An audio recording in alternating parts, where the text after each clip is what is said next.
was key in your defense last night as a team to force some of their ball handlers into taking shots off the dribble instead of getting some of the kind of swing action that they're looking for? What was our mindset? Or what were you able to do execution-wise to force them into shots off the dribble, particularly from some of their playmakers like Rubio? Pretty much keeping them out middle and trying to keep them from going downhill. Those were the main ones. They still got obviously every game, but managed to kind of lower those percentages, I guess. But yeah, all that comes down to is stopping them from getting middle, and then just straight line drives to the rim. The less rotations we can make, the better. So that obviously comes with their swing, what they really want to do. Get to the rim, swing, threes, all that sort of stuff. Similar to, it's pretty much similar to Samsung. Right? They're always trying to get middle, and they're trying to just kind of get you scrambling all over until they get a wide open shot. From your vantage point, what did Carmelo do well defensively last night? It seemed like he was disruptive with his hands. He did a real good job. Well, just because he was in the pick and roll coverage, which was usually we switch. Yeah, he was in pick and roll coverage last night. He did a good job from what I could see. I haven't looked at any video, but he did good. Steven, it seems a lot of games this season that you pick and roll and then lob to the bucket for a slammer or lay-in or whatever works real well early in the game. You don't go to it a lot at the end of the game. Last night it was kind of in reverse. Why? Well, it all depends on the adjustment. So it's what the defense is doing. That's the only reason why I get it done. Is they have a fault in their defense or whatever.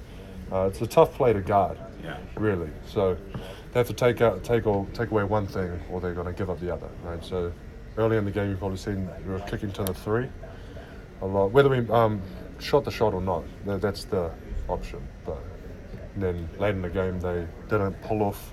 There was no help on that one, so managed to get it done. So I mean, that's simple stuff, mate. It's not Stephen, watching you and Rudy on the glass, so what do you feel like you guys did in sort of that matchup there, and what do you feel like you were able to do?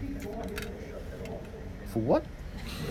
Rebounding. Yeah. What's sort of the positioning you're trying to get on Rudy Gobert when you guys are going up in the glass? So defensively, when I'm boxing him out, I just try and get him as far away from the bucket as possible. Obviously, very big dude, long arms, so it's not good enough just putting a body on him because he's so long there. He can still, reach over you, grab the ball. So just pushing him out. That's my mindset. Offensively, it's just normal stuff really from me. Just try and time when we're going to take a shot, try and get better position on him. Is that what you mean? That's what you mean? Yeah. Kind of? Well, yeah. I mean, it seems like both teams are kind of concentrating with you guys, the big guys in positioning, the guards getting the rebounds. It seems like that was a thing for both teams last night. Oh, just boxing. Yeah. And to allow the guards to get the ball. Yeah. Did you see that? Or? Oh well, yeah, especially on them. They were sending like maybe two or three guys to me, which was fine. But yeah, that obviously allowed the others to manage to get the ball or whatever. But yeah, I mean, we do our normal stuff, just box out your guy. All we're trying to do is not give up offensive rebounds. Well, both teams are, so whatever you got to do to end that position, that's what you got to do, Stephen, with as good of a rim protector as Gobert is it kind of a win for you guys when someone gets as hot as Paul does last night and they end up having to adjust coverages and Gobert ends up trapping and you can get him away from the basket like that? Yeah. Is that a win? I mean, is that or I'll even rephrase. What does that do for the rest of your offense when that presence around the rim isn't necessarily there and he does come out and trap like that, like it was late in the game? Yeah, I mean, obviously, it's just a completely different read. It is better because obviously he has a big rim presence. So yeah, as long as he's away from the paint and stuff, it'll be a lot easier to get layups or whatnot. But from those traps and stuff, we usually get threes. Right, because of they have to rotate over. So in terms of rim protection and stuff, it's like, usually get threes from them anyway. But again, it's just a different read. Jeremy kicked to a couple threes in those situations. Yeah. Are those reads he was able to make like a year and a half ago? Yeah, I mean, he's a smart dude. Yeah, he does it, but it's just, what it comes down to is just playing together with the team long enough to know where where dudes are going to be and whatnot, and then also what your own reads are. And what I mean by that is not like, I don't know if he's going to be in the corner. Of course he's going to be in the corner, but it's just that pocket pass, receiving it and reading the ball handler, stuff like that. So, a year ago, yeah, he definitely, I mean, he probably did the same. I can't remember, but he probably did the same stuff. Last night was just, they were just pulling over so much. That's the only option that was there. Would have been stupid if he didn't pass it, put it that way. Stephen, all NBA players chat with officials after calls are made or not made, and you do that a lot, but it seems to be more cerebral conversation with the referee. What goes on there? You ask him why, or you defending your position? It doesn't seem combative, and it's interesting to watch that conversation. Oh, thanks, mate. Yeah, I mean, I don't go over because, like, I mean, the call's already made. Don't get me wrong, I do get heated in some calls, but for the most part, I just go over there and just ask them what they saw, right?